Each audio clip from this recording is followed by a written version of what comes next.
Romains 8, je lis le verset 3. Car chose impossible à la loi, parce que la chair la rendait sans force. Vous pouvez comprendre combien la loi à laquelle les hommes, les chrétiens, certains chrétiens veulent encore se soumettre, ils n'ont pas compris. Il n'y a pas match entre le ministère de la loi et le ministère de l'esprit. Vous n'avez pas à vous soumettre à la loi de Moïse.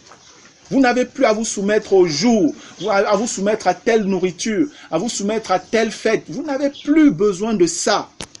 Parce que la Bible dit, tout est à vous et vous êtes à Christ. Tout est à vous désormais. Vous êtes... Waouh! Bien-aimé, que Dieu ouvre notre intelligence, que nous comprenions ces choses. Amen.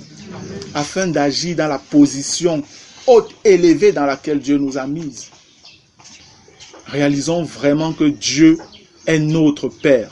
Réalisons que Christ est assis à la droite du Père et que nous sommes assis en lui, à la droite du Père. Alléluia. Amen. Seigneur, ouvre nos yeux. Amen. Amen.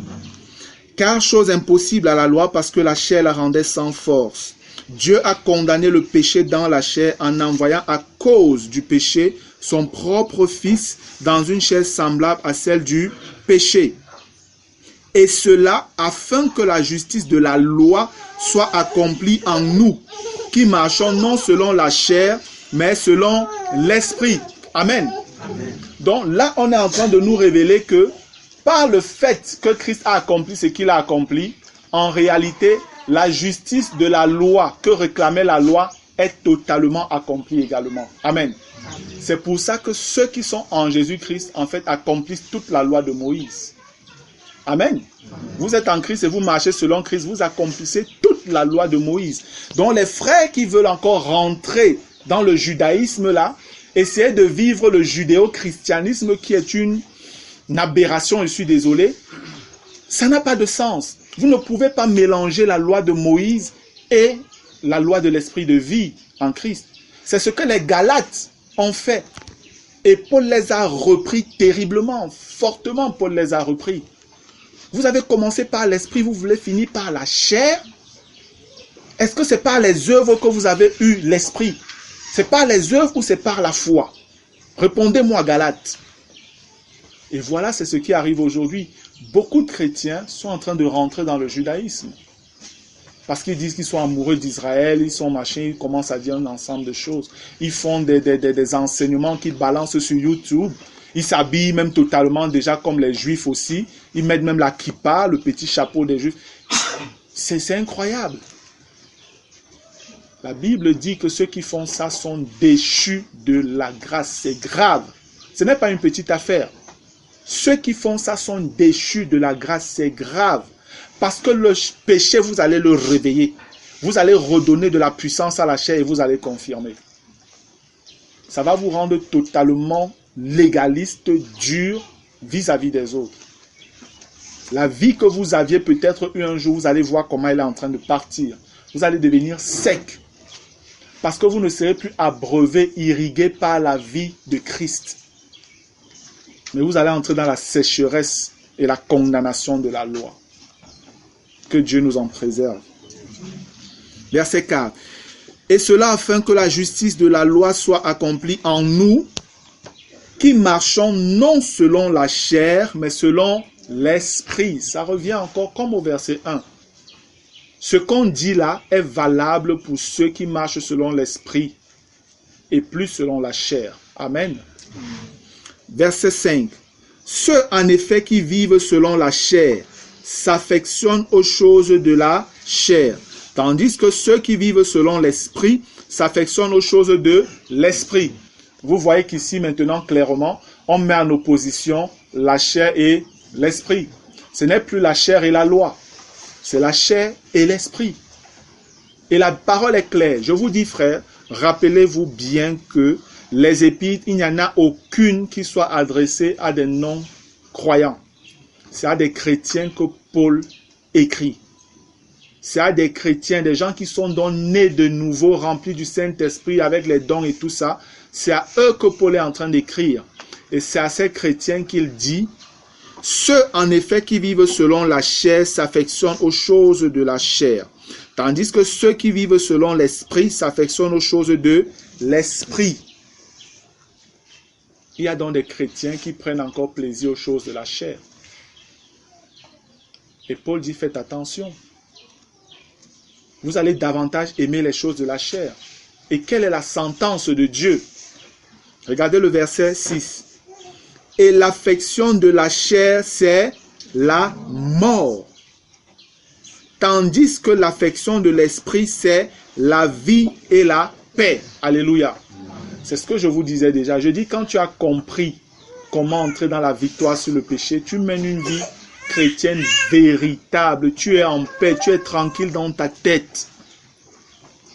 Tu n'as plus de pression, des mauvaises pensées, de culpabilité, de condamnation, de colère. Non, tu es dans la vie, tu es dans l'esprit, tu es dans la paix. Mais on parle à des chrétiens et on leur dit, et l'affection de la chair, c'est la mort. Tandis que l'affection de l'esprit, c'est la vie et la paix. Et lorsque vous regardez, dans Romains 7, par exemple, regardons Romains 7, ça dit la même chose. Romains 7 dit la même chose. Romains 7, je lis le verset 5.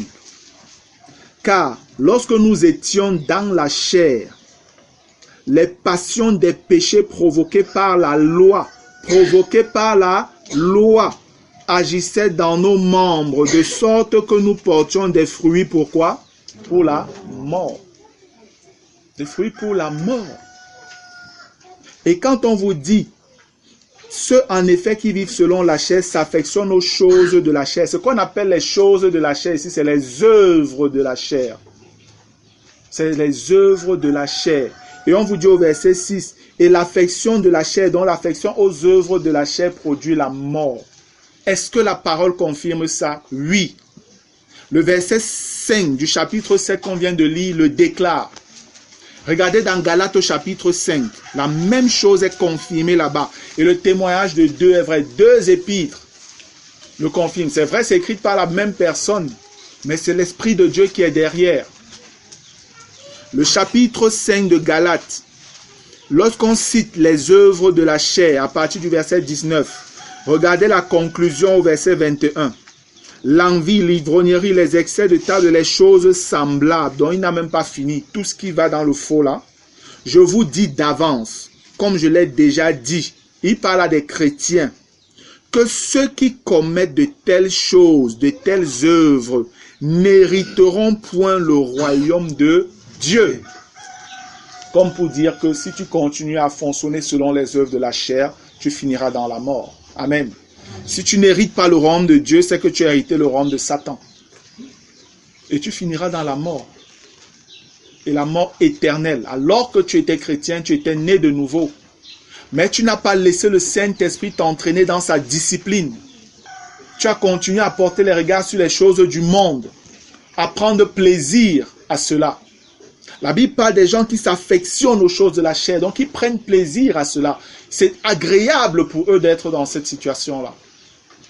Et c'est pourquoi vous voyez dans les chrétiens aujourd'hui, s'habiller n'importe comment, parler n'importe comment, aller n'importe où et faire n'importe quoi, disant qu'ils sont libres. Mais regardez Galates 5:13 et lisez ce que la parole vous dit là-bas. Ne faites pas de votre liberté un prétexte de vivre selon la chair. Vous n'avez pas le droit de faire ça. Oui, tu es libre, mais ta liberté doit te permettre de servir Christ véritablement. C'est de ça qu'il est question, ta liberté. Ta liberté, ce n'est pas pour que tu l'utilises pour vivre comme tu veux. Parce que tu es esclave de Jésus-Christ. Amen. Il t'a racheté. Nous avons vu tout de suite comment le Seigneur a payé un grand prix pour nous racheter. Tu es devenu son esclave, sa propriété. Donc toute la liberté que tu peux avoir, celle que Christ te donne, c'est pour le servir lui en tant que ton Seigneur et ton Maître. Tu ne peux donc pas prendre cette liberté et tu laisses ce que ton Maître attend que tu fasses et tu fais tout le contraire de ce que ton Maître te demande de faire. Tu vas finir dans la mort. Gloire à Dieu. Amen. Verset 7. Car l'affection de la chair est inimitié contre Dieu, parce qu'elle ne se soumet pas à la loi de Dieu et qu'elle ne le peut même pas. Je vous ai dit que Romains 8, là, c'est très sentencieux, c'est radical. C'est radical. On n'est pas en train de tergiverser, ce n'est pas flou, c'est clair. Car l'affection de la chair est inimitié contre Dieu. Donc tous ceux qui prennent plaisir encore au monde, aux choses du monde, sont ennemis de Dieu. Est-ce que vous voyez qu'on est en train de vous dire, vous êtes en train de déchoir de la grâce? Parce que dans Romains 5, on nous a dit que lorsque nous étions encore ennemis de Dieu, Dieu nous a aimés et il a donné son Fils. Maintenant, vous êtes nés de nouveau, remplis de l'Esprit, mais vous continuez à prendre plaisir à votre vie passée. Le Seigneur vous dit, vous redevenez mes ennemis. Pourquoi? Hébreux 10 vous explique pourquoi. Parce que vous méprisez le sang du sacrifice de son Fils. Vous outragez l'esprit de la grâce. Vous méprisez le sacrifice du Fils de Dieu. Et la Bible vous dit, c'est une chose terrible que de tomber entre les mains du Dieu vivant. Amen. Parce que Dieu est aussi un feu dévorant. Le Dieu que nous servons, il est saint. Et il ne mélange pas avec le péché. Il a traité le péché une fois pour toutes. Et il n'accepte pas que ses enfants demeurent dans la vie du péché. Jamais. Parfois, les gens ont dans la tête, ils parlent toujours, bon, il y a les faibles, on est faible, il y a les faibles et tout ça. Frère, je vous dis, faites attention. Faites attention. Je le disais encore à des frères dernièrement, le passage est le seul passage où on parle des faibles dans la foi, dans les Écritures. C'est dans Romains 14. C'est dans Romains 14 où on parle des faibles dans la foi. Mais les faibles dans la foi, à quoi ça fait référence? Regardez le contexte de Romains 14, ça ne fait aucunement référence au péché. Non, il n'est pas question de péché là-bas. Donc tu ne peux pas continuer à vivre dans la fornication, dans l'adultère, dans l'idolâtrie, dans les mensonges, l'escroquerie et tous les autres abominables péchés là. Et tu dis, je suis faible, supportez-moi. Non. C'est que Christ serait allé à la croix. Pourquoi alors? Est-ce que la parole de Dieu serait un mensonge? Et il y en a qui parfois même se justifient dans cet état de choses. Mais regardez Romains 14, vous allez voir qu'il est question ici simplement de la connaissance. On est faible par rapport à la connaissance. Parce que la parole dans ce contexte nous dit, il y en a qui, des jeunes convertis justement, ils peuvent te voir manger du porc, ça leur pose un problème. Parce qu'ils ont peut-être lu dans l'ancienne alliance que non, le porc est un animal impur. Et ils te voient, toi qui as déjà de la connaissance, manger du porc. Et ça peut les scandaliser parce qu'ils ne sont pas encore éclairés. Ils vont dire, frère, comment tu manges le porc? Non, tu ne dois pas manger le porc. La Bible a dit ceci, la Bible a dit cela. Et vous savez, les jeunes convertis, ce n'est pas souvent facile de leur donner de comprendre quelque chose. Quand il a lu, il s'est dit avec tout le zèle là et tout ça, allez, c'est ça, il est légaliste. La Bible dit, si tu n'arrives pas à lui faire comprendre, il vaut mieux pour toi arrêter de manger le porc à cause de ton frère, celui pour qui Christ est mort. Amen. C'est ça le véritable amour. Ce n'est pas quelqu'un qui vit dans le péché et tu dis, bon, voilà, ce n'est pas grave, on continue, frère, on continue. C'est que Dieu ne dirait pas de mettre hors de l'assemblée les gens qui persistent dans leur péché. Je ne suis pas en train de dire que dès qu'un frère commet un péché, on le chasse ou on se coupe de lui. Non. Ça peut arriver vraiment qu'on tombe. Et la Bible nous dit comment nous comporter vis-à-vis de ces personnes. On doit aller vers elles, on doit les reprendre, on doit les aider à se relever, on ne doit pas les accabler davantage, mais on doit les aider à ne plus tomber. Amen. Mais quelqu'un qui, là, il continue dans sa folie de péché, et puis on dit c'est la faiblesse, il faut le supporter, faites attention. Parce qu'un peu de levain fait lever toute la pâte. Vous allez avoir une assemblée de faibles, en fait une assemblée de gens qui vivent dans le péché. Voilà où vous allez arriver. Satan est très très rusé, frère. Et quand on ne comprend pas la parole, on ne sait pas comment l'étudier, on commet des erreurs comme ça. La parole dans Romains 14 vous parle des frères qui, pour eux, ils vont vous dire non, c'est le sabbat, c'est samedi qu'on doit étudier, c'est samedi qu'on doit adorer Dieu, pas le dimanche, pas un autre jour. Le samedi, on ne doit même pas travailler. Parce que Dieu a dit là-bas que je vous donne le sabbat pour à perpétuité. Il a dit à perpétuité, perpétuité, il dit quoi? Éternel, non frère. Donc vraiment, zéro, c'est le sabbat. Vous essayez de lui faire comprendre que non, dans la nouvelle alliance, on dit les jours ne comptent plus. À perpétuité, c'était pour ceux qui étaient sous la loi. C'était pour dire, tant que la loi subsiste, vous obéirez au sabbat. Amen. Mais Christ vient et change totalement la donne et il nous transporte dans une nouvelle dispensation. Et on doit donc vivre selon la nouvelle dispensation. C'est ce qui se passe avec l'eunuque éthiopien. L'eunuque éthiopien était un prosélyte juif. C'est quelqu'un qui avait cru au Dieu d'Israël. Et il quittait son Éthiopie natale pour venir à Jérusalem adorer pendant les fêtes. Et c'est pendant qu'il est là toujours en train de lire les livres là de l'Ancienne Alliance et tout, il cherche Dieu, que le Saint-Esprit dit à Philippe, allez, vas-y, va l'éclairer. Et quand Philippe arrive, Philippe lui dit, c'est vrai, mais voici la vérité maintenant. C'est la même chose avec quelqu'un comme Corneille. Corneille craignait Dieu, il priait, il faisait des aumônes, il a construit des synagogues, il a fait des choses. Parce qu'il savait que la loi demandait de faire ces choses-là, du bien et tout ça, et tu aurais la faveur de Dieu. Mais Corneille n'était pas sauvé. Parce que la loi avait changé. Amen. Et lui-même, quand Pierre rend témoin, il dit que voilà, l'ange est venu pour lui dire, envoie quelqu'un chercher Pierre à Joppé, qui viendra te dire les choses par lesquelles tu seras sauvé. La loi avait changé. Et nous devons connaître comment étudier la parole. Si tu marches selon la chair, frère, tu vas dans la mort. Alors tu es né de nouveau, alors que tu as le Saint-Esprit, tu as toutes ces choses-là. Il faut faire attention. Amen. Frère, vous devez crier à Dieu pour entrer dans la victoire sur le péché. Ne vous contentez plus d'une vie de péché. Dieu ne vous comprendra pas. Parce qu'il vous a compris quand vous étiez faible dans le péché. La Bible dit dans Romains 5, car lorsque nous étions encore faibles, Dieu a envoyé son Fils pour nous. Maintenant, son Fils est venu. Vous êtes censé être fort. Amen. Dans l'Ancienne Alliance, on dit que le faible dise je suis fort. Que le faible dise je suis fort. Tu n'as plus de raison de demeurer dans le péché. Quel que soit le péché. Quel que soit le péché. Il n'y a pas de petit péché. Tu vas dire que non, ce n'est que ça. Non. Tant que le Saint-Esprit te met la lumière dessus, que ça, mon frère, mon fils, arrête, arrête. Tant qu'il pointe un péché, ne t'amuse pas à le justifier. Crains et crie à lui pour entrer dans la victoire. Alléluia. Gloire à Dieu. Verset 7. Car l'affection de la chair est inimitié contre Dieu, parce qu'elle ne se soumet pas à la loi de Dieu et qu'elle ne le peut même pas. Voici un autre passage qui nous donne de comprendre que réellement, la chair, ce n'est pas le corps physique. Non.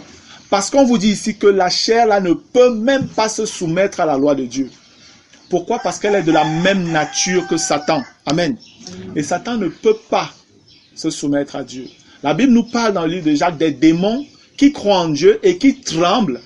Mais ils ne peuvent pas se soumettre à Dieu. Pourquoi? Jésus l'a dit. Le prince de ce monde vient et il n'a rien en moi. Satan n'a rien de Jésus et Jésus n'a rien de Satan. Amen. Il est donc clair que Satan ne peut pas se soumettre à la loi de Dieu. Nous, on peut parce qu'on a la même nature que Jésus-Christ. Amen. Les païens ne peuvent pas parce qu'ils ont la même nature que Satan. C'est normal, c'est compréhensible.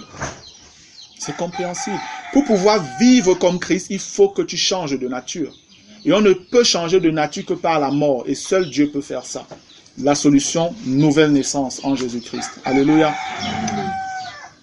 Car l'affection de la chair est inimitié contre Dieu parce qu'elle ne se soumet pas à la loi de Dieu et qu'elle ne le peut même pas. Si la chair était le corps, il y aurait un problème. Parce que nous voyons que dans la nouvelle alliance, dans la nouvelle naissance, la Bible nous dit que nos corps deviennent des instruments de justice. Ça veut dire que notre corps peut se soumettre à Dieu. Mais ici, tel qu'on parle, c'est catégorique. La chair ne peut pas se soumettre à la loi de Dieu. C'est pas possible. C'est impossible. Ça veut dire en fait qu'il est question de la nature du péché. Elle ne peut pas se soumettre à Dieu. C'est pas possible. C'est le sens en fait réel de la parole quand le Seigneur Jésus dit à ses disciples qui dorment. L'esprit est bien disposé, mais la chair est faible. Les gens ont souvent compris qu'il disait que le corps est faible. Non. Le Seigneur est en train de dire, l'esprit en vous, l'esprit de Dieu, veut bien que vous agissiez selon que Dieu veut. Mais la puissance du péché qui est encore en vous là, Vous ne pouvez pas encore la gérer parce que vous n'êtes pas encore rempli du Saint-Esprit. C'est pour ça que la chair en vous est faible, elle ne peut pas faire ce que Dieu veut. Et vous êtes encore dominé par la chair. C'est pourquoi Pierre pouvait régner le Seigneur. Amen. Amen. C'est pourquoi les apôtres pouvaient fuir quand on l'a arrêté. Mais regardez quand ils ont été remplis du Saint-Esprit. Waouh! C'est devenu des véritables témoins, des kamikazes de Jésus-Christ. Amen. Amen. Prêts à mourir pour lui. Ils n'avaient plus peur. La chair était à sa place et c'est l'Esprit qui avait pris le contrôle. Amen. Amen. Mais tant que tu n'as pas compris, la chair domine. Tu vas trahir Christ, tu seras infidèle. Que le Seigneur nous aide. Verset 8. Or, ceux qui vivent selon la chair ne sauraient plaire à Dieu. Regardez comment il insiste depuis. Il insiste, le Saint-Esprit insiste pour vous montrer combien c'est sérieux. Or, ceux qui vivent selon la chair ne sauraient plaire à Dieu. Ce n'est pas possible. Vous ne pouvez pas être agréable à Dieu. Parce que quand tu vis dans la chair, tu ne vis pas selon la foi. Et la Bible dit que sans la foi, il est impossible d'être agréable à Dieu. Amen. Parce que dans la chair, tu es dominé par la peur des voyages, la peur du lendemain. Tu es dominé par la culpabilité. Tu ne peux rien faire d'utile. Le découragement t'anime. Il y a tellement de choses qui ne vont pas. 9. Pour vous, vous ne vivez pas selon la chair, mais selon l'esprit. Alléluia. Amen. Si du moins, mais encore une petite difficulté. Si du moins l'Esprit de Dieu habite en vous.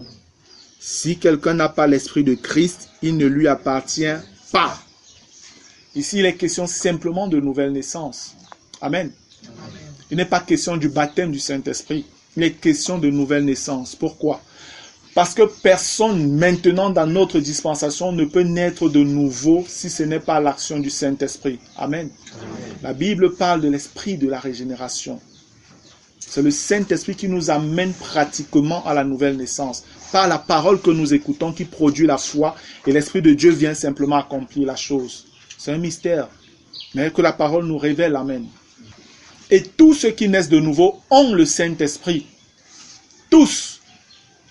Mais la parole nous montre encore des gens qui étaient déjà nés de nouveau et pour qui il a encore fallu prier afin qu'ils soient maintenant revêtus de la puissance d'en haut ou remplis du Saint-Esprit ou baptisés du Saint-Esprit. Tout ça, c'est la même chose. Revêtus de la puissance d'en haut, baptisés du Saint-Esprit, remplis de l'Esprit, c'est la même chose. Naître de nouveau, c'est une chose. Être rempli du Saint-Esprit, c'est une autre chose.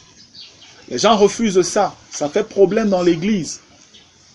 Mais la vérité pratique qui est révélée, qu'on voit dans le livre des Actes, qui est le livre de témoignage, le livre d'histoire, qui raconte les débuts de l'Église, témoigne de cela.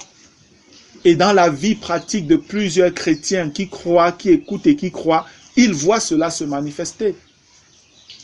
Mais des gens vont piquer un verset hors contexte et qui vous disent, non, dès que tu es né de nouveau, tu es déjà baptisé du Saint-Esprit. Et à côté de ça, comme parfois ces gens qui disent ça ne parle pas en langue, on finit par conclure, le parler en langue, ce n'est pas pour tout le monde, c'est juste pour certaines personnes. Et après, on va prendre un passage comme ça, seul aussi dans 1 Corinthiens 12, tous parlent-ils en langue? Ils disent, voilà, la réponse c'est forcément non. Et ils ont conclu, le parler en langue, c'est pour certains, c'est un don comme tous les autres. Mais ils oublient que dans les Écritures, la parole nous dit dans Acte 2 que ceux qui étaient dans la chambre haute étaient environ 120 personnes. Si c'était un don particulier pour certains et pas pour les autres, c'est clair qu'il y aurait certains des 120 environ là qui auraient parlé et pas les autres. Mais la Bible nous dit clairement que tous ont été remplis et se sont mis à parler de nouvelles langues. L'apôtre Paul qui arrive à Éphèse et qui trouve ils étaient quoi, 12? Ces 12 disciples-là, et il se rend compte que non, ça n'a pas été fait comme ça devrait être fait. Il recommence tout à zéro. Il les baptise dans l'eau en leur parlant du Seigneur Jésus. Et après, on dit, il impose les mains à ces personnes. Tous sont encore baptisés du Saint-Esprit et tous parlent en langue et certains même prophétisent. Pourquoi tous? Pourquoi? Pourquoi? Si c'était juste un don particulier pour certains, pourquoi tous parlent en langue? Pierre est chez Corneille, envoyé par le Saint-Esprit. pendant qu'il est encore en train de prêcher l'évangile du salut au nom de Jésus-Christ, le Saint-Esprit descend sur ces gens. Et la Bible nous dit, comment ont-ils fait pour savoir que le Saint-Esprit était descendu sur eux? Parce qu'ils les entendaient parler en langue. Le parler en langue est le signe visible qui rend témoignage aux humains que nous sommes, que celui-ci est rempli ou n'est pas encore rempli. C'est la parole de Dieu. Vous voyez Simon le magicien. Lorsqu'il a cru, il suivait Philippe partout, voyant les miracles que Philippe accomplissait. Mais quand Pierre et Jean arrivent en Samarie, et on dit qu'ils imposent les mains aux Samaritains, parce qu'ils n'étaient seulement que baptisés du baptême d'eau. La Bible dit qu'ils ont reçu le Saint-Esprit. Et on dit Simon vit que par l'imposition des mains, on recevait le Saint-Esprit. Il a vu. S'il a vu, ça veut dire qu'il y a quelque chose de physique qui s'est manifesté. Amen. Amen. Parce que quand quelqu'un naît de nouveau et vous priez, même vous lui imposez les mains et que le Saint-Esprit en lui, vous ne voyez pas. Il n'y a rien de manifestation particulière. Mais quand le Saint-Esprit, le baptême, tu es rempli, tu es baptisé, il y a une manifestation visible. Donc, Simon a vu quelque chose d'extraordinaire. Qu'on impose les mains, les gens commencent à parler des langues étrangères. Waouh, moi je veux aussi ça. Je paye combien? Mal lui en a pris parce que Pierre a été très dur avec lui. Frère, il y a beaucoup de fausses doctrines là-dehors aujourd'hui qui limitent votre capacité à entrer dans les pleines bénédictions que Dieu a réservées pour vous afin que vous entrez dans la pleine victoire sur le péché. Écoutez-moi bien, Satan ne fait pas ça au hasard. La Bible vous dit que ceux qui parlent en langue s'édifient eux-mêmes, ils se fortifient spirituellement.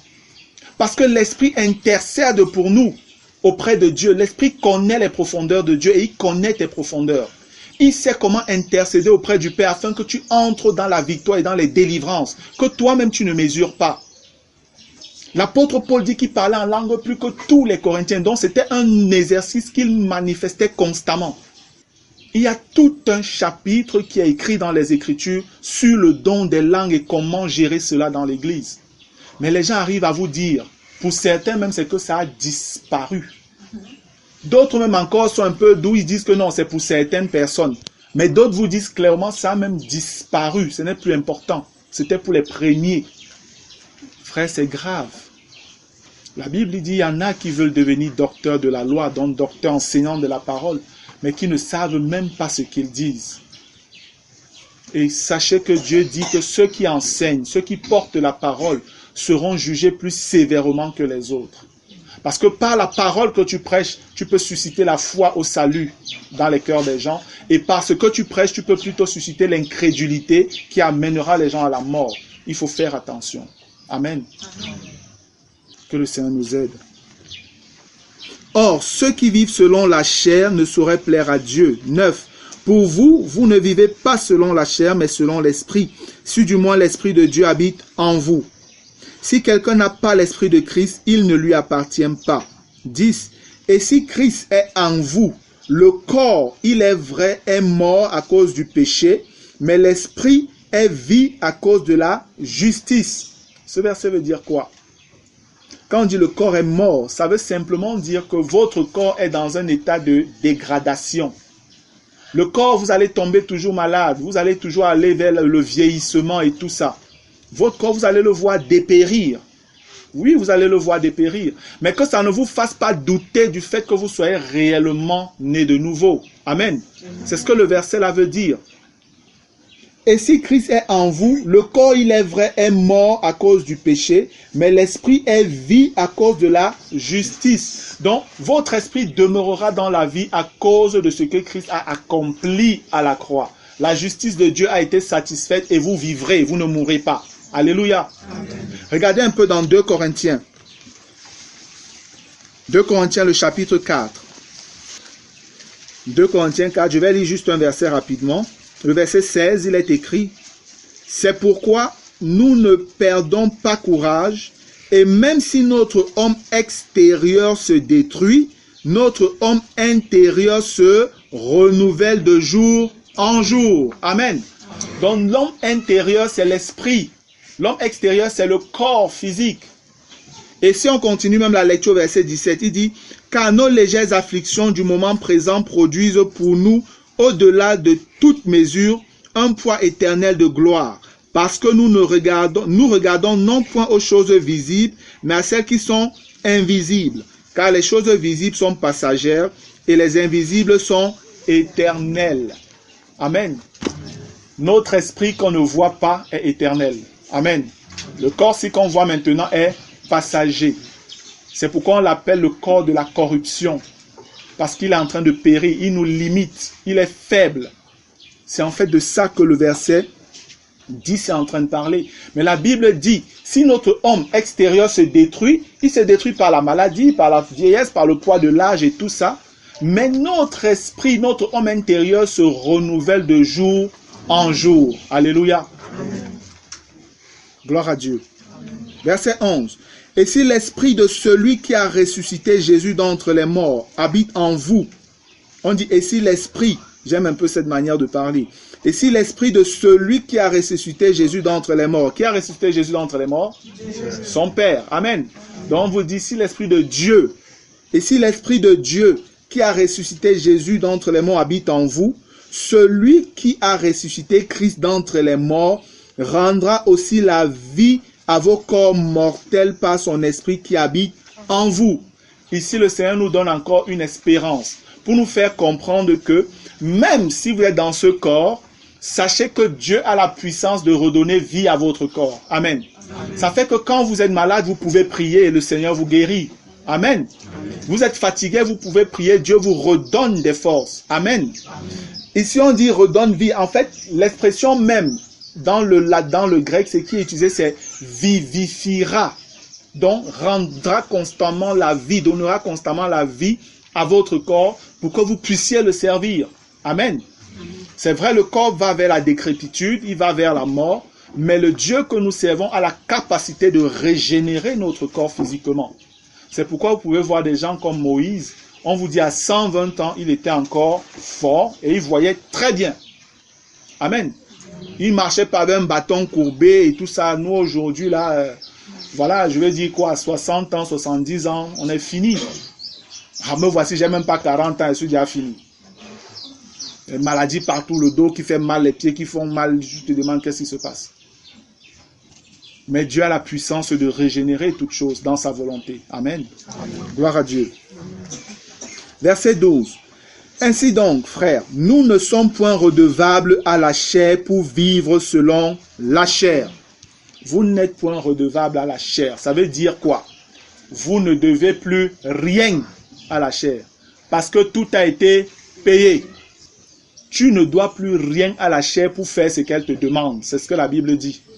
Et Dieu est clair là-dessus. Ça a été payé. La chair ne te demande plus rien. Tu ne lui dois plus rien. Tu n'as plus à obéir à ses caprices, à toutes ces manigances. Non. Tu ne lui dois plus rien. Tu es libéré. Tout ce que tu devais a été payé. Point. C'est bon. Ainsi donc, frères, nous ne sommes point redevables à la chair pour vivre selon la chair. 13. Si vous vivez selon la chair, oh là là, vous mourrez. Toujours. Le Seigneur revient dessus. Regardez combien de fois il le dit. Regardez combien de fois il le dit. Et une chose merveilleuse aussi que j'ai découvert, c'est que quand vous lisez Hébreux à partir du chapitre 1, Hébreux chapitre 1 jusqu'au chapitre 7, si vous prêtez attention, vous allez vous rendre compte que de tout ce chapitre-là, de tout ce que vous avez lu depuis, vous allez vous rendre simplement compte que le mot esprit, parlant du Saint-Esprit, n'apparaît qu'une seule fois dans Romains 5 au verset 5. Lorsqu'on vous dit que l'amour de Dieu est répandu dans nos cœurs par le Saint-Esprit. De Romains 1 jusqu'à 7, on parle du Saint-Esprit une seule fois. Mais dans Romains 8, qui vous montre le résultat de l'œuvre de la rédemption, frère, on parle de l'Esprit 19 fois. 19 fois.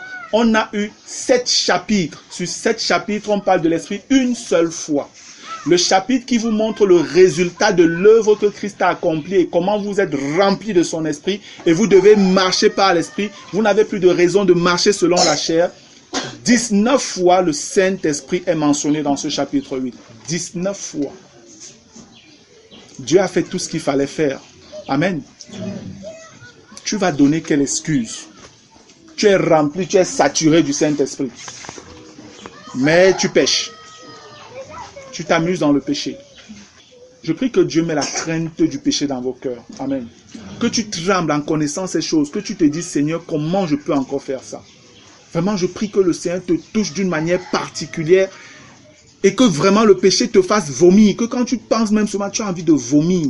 Que ça n'aille plus. Que tu ne sois pas en paix par rapport même simplement à essayer d'imaginer le péché. Ce sera une bénédiction pour toi. Verset 13. Si vous vivez selon la chair, vous mourrez. Mais si par l'esprit, vous faites mourir les actions du corps, vous vivrez. Amen. Ici, ça peut prêter à confusion. Parce qu'on parle des actions du corps. On peut se dire, donc le corps vraiment est un problème. Non, le corps n'est pas un problème. En fait, ici, on parle des actions du corps simplement parce que la chair est dans le corps. Et la chair utilise le corps pour ses basses besognes, pour son mauvais travail. C'est pourquoi on peut parler des actions du corps. Parce que la chair en elle-même, on ne la voit pas. Mais on voit simplement ses œuvres au travers de ce qui se manifeste dans votre corps. Amen. Et c'est pourquoi, en fait, vous pouvez voir, on peut parler des actions du corps. Dans d'autres passages, on parle du corps du péché. Amen. Oui, dans Romains 6, c'est ça, non? Dans Romains 6, on dit au verset 6, sachant que votre vieil homme a été crucifié avec lui afin que le corps du péché, voilà, le corps du péché. Le corps du péché, c'est ce corps parce que c'est un corps où la chair habite encore et qui est vraiment, comme je venais de le dire, en train d'aller vers la mort. Parce que la chair habite encore là. Donc on peut parler des actions du corps, on parle du corps du péché. Même dans Romains 7, on a parlé du corps de ce mort. Amen. Qui me délivrera du corps de cette mort? C'est simplement parce que la chair y est encore. Comment je fais pour être affranchi? Pour être libéré de l'influence de la chair qui me pousse à utiliser mon corps comme un instrument de mort. Alors que je suis né de nouveau et mon corps devrait être désormais un instrument de justice. Et la parole vous dit, c'est par l'esprit que vous pouvez faire cela. Amen. C'est par l'esprit. Si vous vivez selon la chair, vous mourrez. Mais si par l'esprit vous faites mourir les actions du corps, vous vivrez. Alléluia. Car tous ceux qui sont conduits par l'esprit de Dieu sont fils de Dieu. Et vous n'avez point reçu un esprit de servitude pour être encore dans la crainte. Mais vous avez reçu un esprit d'adoption par lequel nous crions Abba, Père. Abba, Père. Père, Père. Vous pouvez appeler Dieu votre Père. Parce que vous avez l'Esprit de Dieu. Mais si vous avez l'Esprit de Dieu, vous devez marcher selon l'Esprit. Et plus selon la chair. Et plus selon la chair. Vous devez haïr la vie de la chair.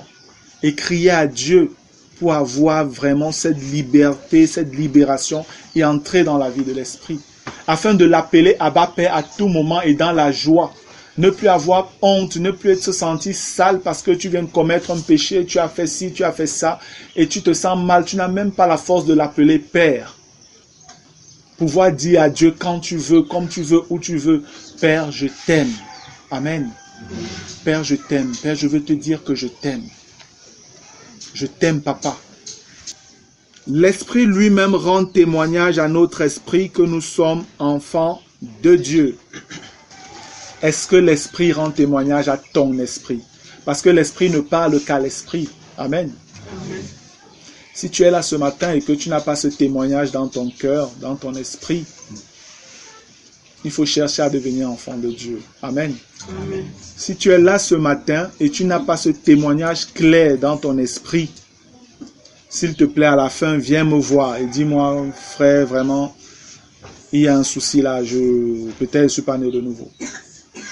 L'Esprit rend témoignage à ton esprit que tu es enfant de Dieu. Quand tu es enfant de Dieu, tu le sais. Amen. Amen. Tu le sais. Verset 17. Or, si, il y a tellement de si ici. Or, si nous sommes enfants, nous sommes aussi héritiers. Alléluia. Amen. Regardez les fruits, le résultat de la rédemption pour ceux qui marchent selon l'Esprit. Or, si nous sommes enfants, nous sommes aussi héritiers. Héritiers de Dieu et co-héritiers de Christ. Si toutefois nous souffrons avec lui afin d'être glorifiés avec lui. La conformité à ses souffrances dont nous avons parlé dans Philippiens 3. Amen. Amen.